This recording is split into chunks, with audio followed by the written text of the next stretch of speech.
7,000 years ago, someone picked up a sharpened stone, pressed it against another living person's skull, and began slowly to cut a hole into their head, and the patient survived. That is not a guess, it's not a horror story or a punishment or an accident. It was surgery, deliberate, skilled, and astonishingly common. All across the ancient world, our ancestors were opening up human skulls on purpose, and a shocking number of the people they operated on got up, healed, and lived for years afterward. Tonight, the strangest medical mystery in human history. Who did this?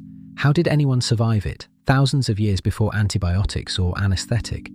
And the question that still has no clean answer: why? The practice has a name: trepanation, scraping, cutting, or drilling an opening through the bone of a living skull. And it is old, not hundreds of years old, thousands. Trepanned skulls have been dug up in France, in China, in Russia, across Africa, and in enormous numbers in the Andes of South America. It appears on nearly every inhabited continent, invented again and again by people who had never met. It may be the oldest surgical operation humanity has ever performed. For a long time, nobody believed the patients could have lived. Surely they thought this was done to the dead, some ritual carving of a corpse. Then, in the 1860s, the French scientist Paul Broca looked closely at a skull sent from Cusco in Peru by an explorer named Ephraim George Squire, and Broca noticed something that changed everything. The bone around the hole had healed. Living bone grows. It closes over, smooths itself, remodels around a wound. Dead bone does none of that. The smooth, rounded edges Broca saw could only mean one thing: the heart was still beating when the hole was cut, and it kept beating long after. Weeks, months, sometimes years. The person had survived their own brain surgery in the Stone Age, and once scientists knew what to look for, the scale of it became almost unbelievable. Nowhere more than Peru. There, across the centuries, ancient surgeons trepanned skulls in their thousands. The bioarchaeologist John Verano spent years studying a collection of over 800 trepanned Peruvian skulls, the largest anywhere on Earth. And working with the physician David Kushner, he measured how often the patients lived by counting how many skulls showed that telltale healing. The results are staggering. In the earliest period, survival was rough, around 40%. But these surgeons learned. They passed the craft down, refined it, generation after generation. And by the time of the Inca, roughly 500 years ago, the survival rate had climbed to somewhere between 75 and 83%. In some groups of skulls, it reached 91%. Now hold that number against this one. When Kushner compared it to cranial surgery during the American Civil War and with metal instruments trained doctors and hospitals, the survival rate there was worse.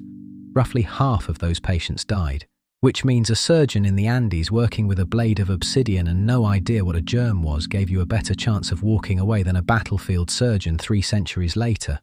So how? How did they do it without killing everyone? Partly careful technique. They learned not to pierce the tough membrane around the brain itself. Go too deep, and you die. They scraped gently, made small openings, and worked slowly. They likely kept things cleaner than crowded 19th century field hospitals. And in Peru, they may have had help from the coca leaf, chewed for its numbing, pain-dulling effect, an ancient anesthetic growing on the mountainside, which leaves the last, deepest question: why open a living skull at all? For many, the answer is brutally practical. The head was already broken. In Peru especially, a huge number of trepanned skulls sit right beside a fracture, the mark of a sling stone or a club from war. Cutting a hole to lift shattered bone and release the pressure of blood swelling against the brain is genuinely sound medicine.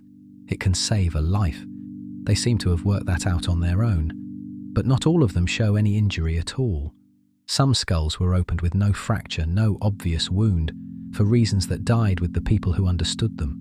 To ease crushing headaches, to calm seizures, to let something out, a pain, a pressure, or a spirit that they could feel but never see. And some skulls carry 2, 3, even more healed holes. Patients who submitted to this again and again and lived through every one. Whatever it was for, they trusted it enough to come back. And here is the part that should sit with you. We never stopped. Walk into a modern hospital where someone has a dangerous swelling in the brain, and a surgeon will still today cut a hole in the skull to relieve the pressure. We call it a craniotomy, same instinct, same logic, same ancient understanding that the head is a sealed box, and sometimes the only way to save the person inside is to open it. So picture them once more. The patient holding still and the healer leaning in with a sliver of stone.